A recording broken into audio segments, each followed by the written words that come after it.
One of the truly great and inspiring teachers was a man by the name of William Lyons Phelps.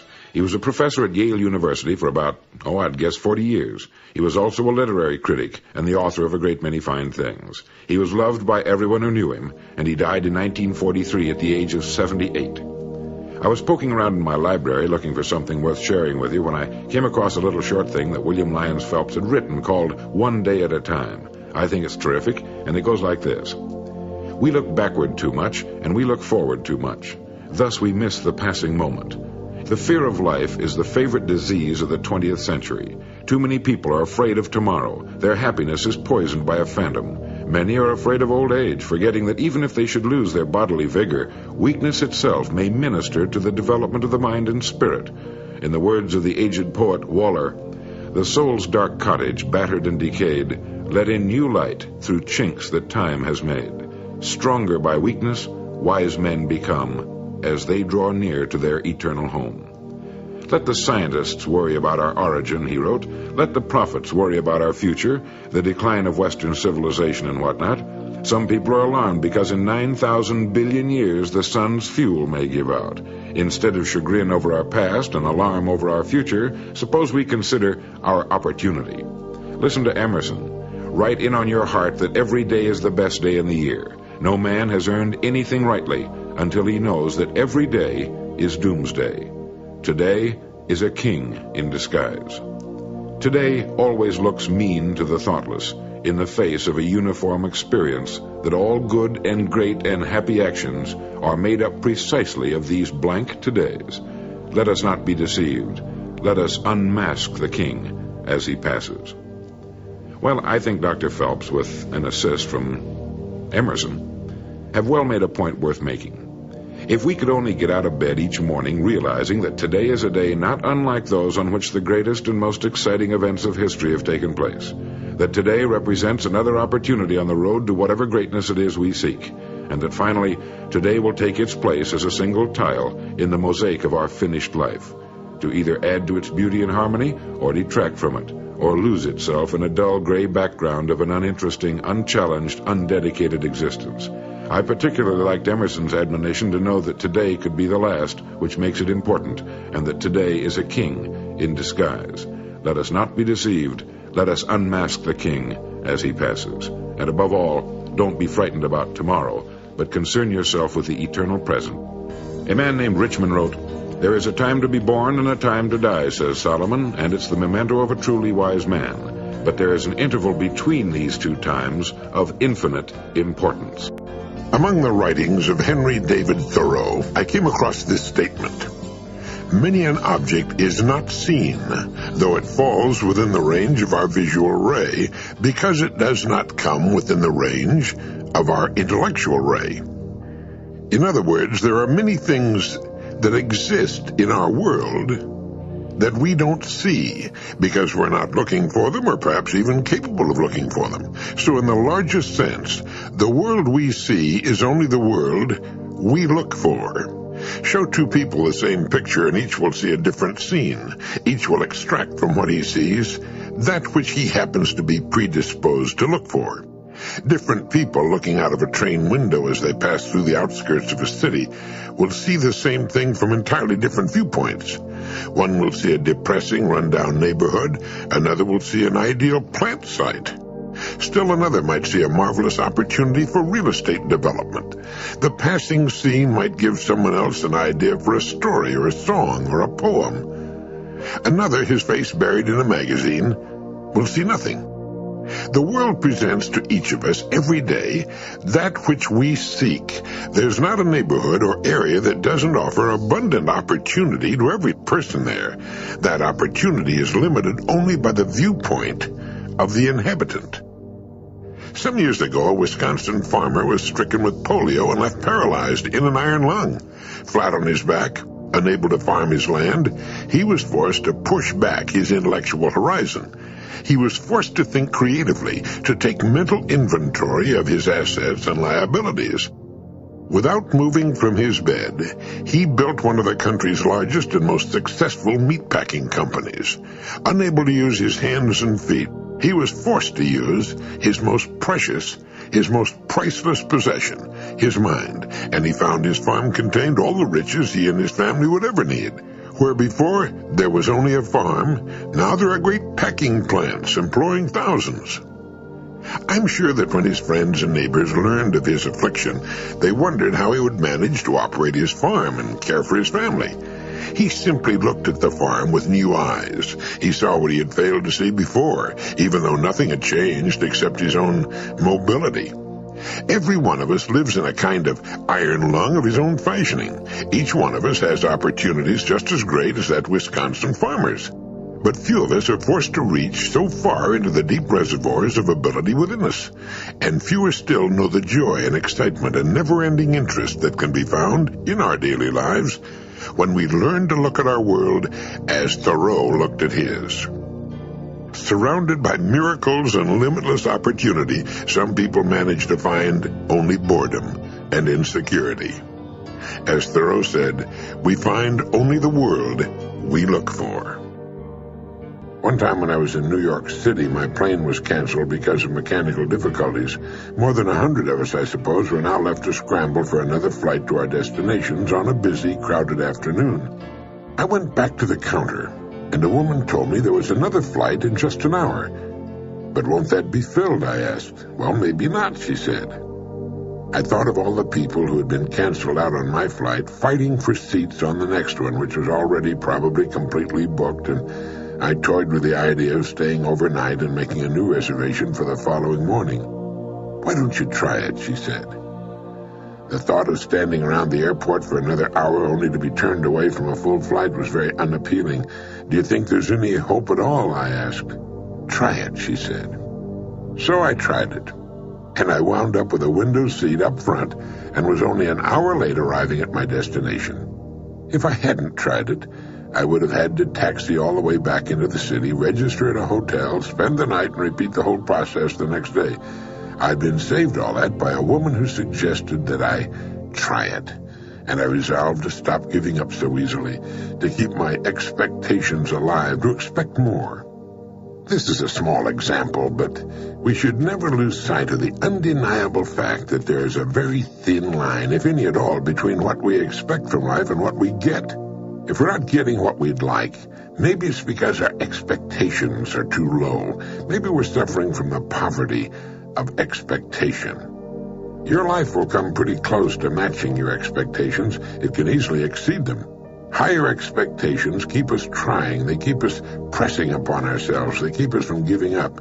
When I was a kid, I remember hearing the words, "If you don't expect much, you won't be disappointed when you don't get much." But that's just the problem.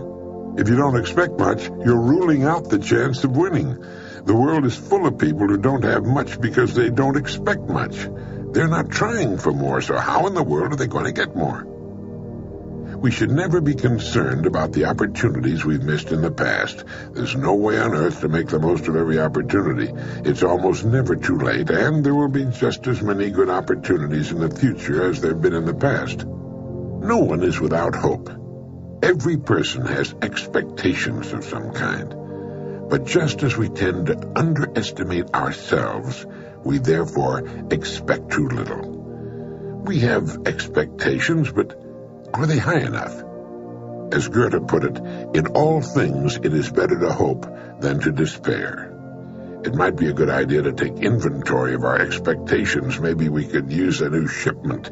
We become what we habitually think about. I read a comment in Forbes magazine by Henry George. He said the fundamental principle of human action is that men seek to gratify their desires with the least exertion. And there's the rub. That's the difference between what we say we want and what we're willing to settle for. It's like the high school kid who tells his counselor that he wants to be a physician and whose grades are C's and D's. Sure, he wants to be a doctor, but only if there isn't too much hard work involved. I've often thought that therein also lies the crux of the mid-career identity crisis so common among men. He wakes up one morning, usually a rainy Monday, looks at himself in the mirror before he's showered and shaved, and gets a world record sinking feeling. He's 40, and he suddenly realizes those insurance people know what they're talking about when they deal in mortality tables, and that there's one whopping disparity between what he's accomplished and what he used to think he'd accomplish. And often a very similar crisis happens to women. What happened, though, he wonders? Where did all those years go? And what's he been doing all that time? And more importantly, where's he going? What about all those young dreams? Voila! Identity crisis. He's not the person he intended to become. And what happened was that he was comfortable. He had a job he could handle with raises along the way, 3 square meals a day, a family, these are not in the order of their importance necessarily, a house, well, actually it was what the other guys were doing too, and then those young dreams had been a bit amorphous, a little fuzzy around the edges. The thing is that while he may not be the person he intended to become, he's the person he settled for. He really has what he wanted after all. I had a call the other day from an older woman I know, and she said, when I was a girl, I wanted more than anything to learn to play the piano, but my parents couldn't afford it. And there was a super private school I wanted to go to, but they couldn't afford that either. I asked her if she'd learned to play the piano later on after she left home. She said no. I reminded her that she could have learned to play every instrument in the Boston Symphony during the time she'd wasted since then. I told her that blaming her parents was the easy way out. People who love to play an instrument or seek a good education can do it one way or another, even if they have to teach themselves, as countless individuals have proved. So I won the argument and infuriated a nice woman. I had exploded a myth she'd been clinging to for 40 years, and I reminded her that there was still plenty of time. If you were given the opportunity to pass along to your kids one piece of advice, say you had only 30 seconds to say it, what would it be? I've always been interested in the advice parents pass along to their youngsters. In reading of an interview between Jeannie Sockol and Dr. Margaret Mead, which appeared in McCall's magazine some time back, the distinguished anthropologist and author, Dr. Mead recalled her grandmother as one of that rare breed of women who understood the nature of change and the need to be prepared for the unknown. And she said, "This generation must discover how to bring up children to live in this unknown world, how to bring them up without absolutes. My grandmother taught me," she said, "to nest in the gale," which is why I'm still around. The greatest gift we can give our children is to teach them to nest in the gale. I think it's particularly good advice for girls. Of course, this isn't something you just pass along as a bit of advice and then forget about it. It's something that has to be taught as a way of life, or as is any worthwhile philosophy.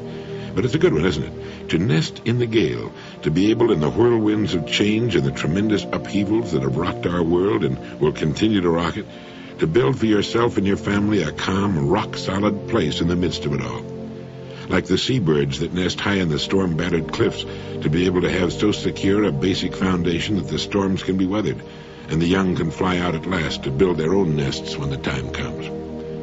This means teaching the youngsters that the only thing we can count on absolutely is change, constant, never-ending change, and to understand that there is as much opportunity in change as there is danger, that courage and creativity can make a slave of change, and that change, however disruptive, holds the only hope for the future of mankind. If we're at last to conquer all disease, it must come through change. If we're to give every person on earth a decent, nutritious diet, it must come through change. If we're to have peace, if we're to tap at last the true potential of man to transcend himself, it will come through change. So change is not just inevitable, it's our only hope for the future. If young people look at change in this light, they will welcome it, knowing that they're going to have to take a few knocks along with the good. So as Dr. Margaret Mead says, maybe the greatest gift we can give our children is to teach them to nest in the gale, so that they'll be able to fly in good health and clear skies when the gale has passed, as pass it must. Peter Drucker, the well-known management consultant on the subject of getting into the right kind of work, has said, "People worry because they think a career decision is like marriage, to be broken only by failure or death. Well, this just isn't so. You have to accept your uncertainties as normal. Only musicians and mathematicians and a few early maturing people, the number is very small, know from adolescence onward what they want to do. But the rest of us have to find out." Well, that's good. In the world of today, there are so many interesting opportunities, it's quite difficult for most people to make a perfect decision the first time. Perfect or not, it seems that most people largely do look upon their work as they might look upon marriage, as a permanent thing. If it's not what a person happens to like, well, he often thinks that's just too bad. He's stuck with it. Well, not so, not anymore. I read somewhere recently that one of the tragedies of our educational system is that it often steers young men into the more acceptable or better-known fields simply because it's easier to get them to conform to the curriculum than for the school to branch out into less popular studies. Thus, the young man who dreams of being an oceanographer or expert on pollution winds up being a lawyer or a CPA. But be that as it may, the person who dreams of more interesting, more challenging, and perhaps more rewarding work should ask himself quite seriously, and I don't mean more rewarding than being a CPA or a lawyer, that can be as rewarding as anything else, but he should ask himself quite seriously what it is that prevents him from fulfilling his dream. No matter what field a person chooses, there's always room. People in that field are getting older, they're moving up and out, they're retiring. If a person can think of the field he would like very much to enter, chances are he can get into it if he's willing to make a few sacrifices. It might mean going back to school or starting all over at the bottom. But if he wants it enough, well, he can get into it. Remember, too, that it used to be that most people in most jobs were restricted to work in the country of their birth. Today, the whole world, or at least a big part of it, is available. Opportunities are literally everywhere. From A to Z, from aviation to zippers, there's a kind of work that can be congenial and interesting for just about anyone, if he'll go to the trouble of discovering what it is and then qualifying for it. As I may have mentioned 400 or 500 times before, the luckiest people on earth are those who enjoy and can find personal fulfillment and satisfaction in their work. As the man said, only musicians and mathematicians and a few early maturing people, the number is very small, know from adolescence onward what they want to do. The rest of us have to find out. An accomplished woman musician gave a great piano performance for a woman's club. Afterward, over coffee, an admirer from the audience gushed to the virtuoso, "I'd give anything to play as you do." Whereupon the woman who'd given the concert took a sip of her coffee and fixed the red-faced, slightly perspiring matron with a cold gaze, and she said, "Oh, no, you wouldn't." Well, a hush fell over the group. Coffee cups stopped on their ways to and from the saucer, and the culprit twitched in sudden embarrassment. Looking about as she repeated, but in a softer voice, her original statement, "I would, too, give anything to play the piano as you do." The virtuoso continued to sip her coffee and shake her head. "No, you wouldn't," she repeated. "If you would, you could play as well. Possibly better, possibly a little worse than I do. You'd give anything to play as I do, except time, except the one thing it takes to accomplish the fact. You wouldn't sit and practice, hour after hour, day after day, year after year."